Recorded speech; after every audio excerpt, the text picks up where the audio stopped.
बच्चों आज हम हिस्ट्री का पेपर 2 पढ़ा रहे हैं। क्लास है हमारी BA सेकेंड ईयर और टॉपिक है हमारा सामंतवाद। तो हम जान लेते हैं कि सामंतवाद है क्या, इसके बारे में अर्थ व परिभाषा, मीनिंग एंड डेफिनेशन आज हम इसकी पढ़ रहे हैं। किसकी पढ़ा? सामंतवाद की। ठीक है, तो सबसे पहले आ जाता है अर्थ की सामंतवाद है क्या चीज़। तो वह शासन व्यवस्था जिसमें राज्य की भूमि बड़े बड़े जमींदारों के अधिकार में रहती थी। मतलब ये है कि किसान के पास जमीन होने के बावजूद भी वो उसका स्वामी नहीं था। वो जो जमीन थी उनका स्वामी कौन था? जमींदार बना हुआ था। वो जमींदार के यहाँ पर क्या है, बनवा मजदूर के रूप में कार्य करते थे।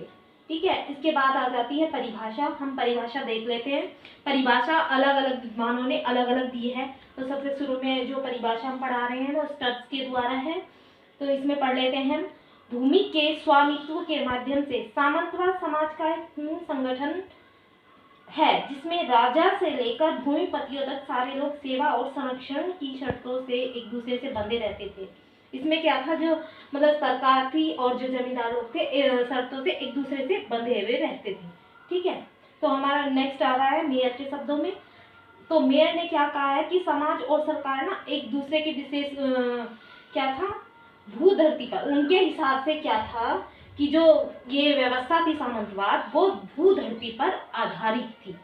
ठीक है, नेक्स्ट डेफिनेशन आ रही है हमारी थॉमसन और जॉनसन के शब्दों में। तो उन्होंने क्या किया है, क्या कहा है उन्होंने कि सामंतवाद मध्यकालीन सरकार की एक विचित्र पद्धति थी। जो मध्यकालीन सरकार थी उनकी एक विचित्र पद्धति थी, है ना। तो उनकी पद्धति कैसे विचित्र थी? जिसकी मुख्य विशेषता अनेक जमींदारों द्वारा सार्वभौम अधिकारों का उपभोग था। क्या था? मतलब कि जो अधिकार मिले हुए थे सब अधिकारों का क्या था, स्वामी कौन बना हुआ था? पहले तो राजा बने हुए थे।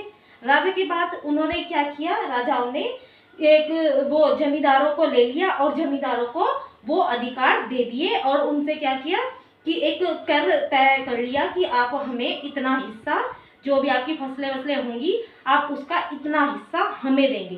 तो मतलब क्या हुआ कि वो सब अधिकार जो थे तो किसानों के, लेकिन उनका उपभोग कौन कर रहा था? सरकार कर रही थी और जमींदार लोग कर रहे थे। किसान वहां पर एक बनवा मजदूर बनकर रह गए थे। ठीक है बच्चों, तो अभी हमने परिभाषा पढ़ ली, अर्थ पढ़ लिया। ठीक है, अब हम पढ़ेंगे इसके गुण व दोष। गुण व दोष हम नेक्स्ट क्लास में पढ़ेंगे। आज की क्लास में इतना ही।